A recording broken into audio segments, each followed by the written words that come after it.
रसिक हो, हा कार्यक्रम सर्वस्वी तुमच्या प्रबोधनासाठी आणि मनोरंजनासाठी आयोजित केलेला आहे. आताच कार्यक्रमाला सुरुवात झालेली आहे. जो तो आपल्या वेळेनुसार या कार्यक्रमाला हजर राहतो. पण मित्रांनो, कलाकारात टाळ्यांचा भुकेला असतो. कलाकारांना हव्या असतात त्यांच्या दमदार दमदार टाळ्या. तर तुमच्या दमदार टाळ्या वाजवण्यासाठी मी एवढंच म्हणेन कि महको के इस कदर महको के बहारों को होश आ जाए. मेरा शेर है, शेर के बीच में वाह भी हो जाए. वाह से शेर का वजन बढ़ता है ना दोस्तों. कि महको के इस कदर महको के बहारों को होश आ जाए. बारिश ऐसी हो कि समंदर में उफान आ जाए. और तालियां इस कदर जोर से बजाओ कि हम सभी कलाकारों को जोश आ जाए. आता टाळ्या तर वाजल्या, आशीर्वाद मिळाला. आता आपण गगनभेदी घोषणा देऊन वातावरण निर्मिती करूया. बोला परमपूज्य महामानव डॉक्टर बाबासाहेब आंबेडकरांचा जय भीम. जय भीम. जोरात आवाज पलीकडे अख्खा म्हणून दणाणलं पाहिजे. जय भीम. जय भीम. हे बाळ जल्लोष आला पाहिजे. आणि वातावरणात जल्लोष भरण्यासाठी आमच्या सुंदर दिसणाऱ्या गायिका आणि तेवढाच गोड गळा आहे आणि त्याच्यापेक्षा सुंदर तिचा गायकीचा अंदाज आहे.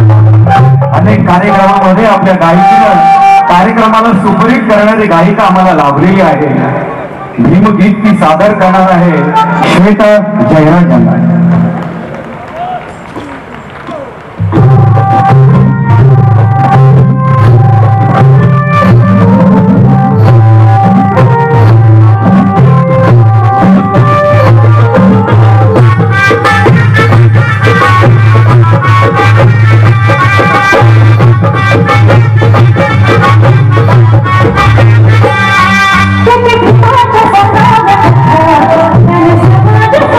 Thank you.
सांगाव्या कथा त्याने समाज सुधारला.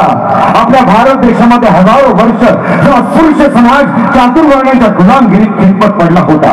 दुष्ट रूढीची अमानुष साखर होती. ज्याला माणसासून माणसासारखं जगता येत नव्हतं, माणसासारखं वागता येत नव्हतं, अशा अतिशूद्र दलित वर्गामध्ये आत्मविश्वास स्वाभिमान चेतवण्याचं महान क्रांतिदर्शी कार्य करण्यासाठी आपल्या या भारत भूमीमध्ये एका क्रांती सूर्याचा जन्म झाला. 14 एप्रिल 1891 रोजी महू गावामध्ये डॉक्टर बाबासाहेब आंबेडकरांचा जन्म झाला. पुत्र भीमाईला झाला, पुत्र रामजी बाबांना झाला, पुत्र भरतवर्षाला झाला. सगळीकडे आनंदी आनंद झाला. कारण 14 एप्रिल म्हणजे आमच्या जीवनाची पहाट. 14 एप्रिल म्हणजे मानवतेची लाट. 14 एप्रिल म्हणजे सुखाची भरभराट. 14 एप्रिल म्हणजे समृद्धीची वाट. 14 एप्रिल म्हणजे मनूचा थरथराट. 14 एप्रिल म्हणजे बुद्धाची गाठ. 14 एप्रिल म्हणजे विजयाचा थाट. आज आहे भीमजयंतीचा लखलखाट. बाबासाहेबांचा जय जयकार करून करा जोरदार टाळ्यांचा कडकडाट. आ गए ऐसे नजारे लेकिन वैसा नजारा देखा नहीं. अरे आसमान छाप के देखा लेकिन मेरे भीमराज जैसा सितारा देखा नहीं.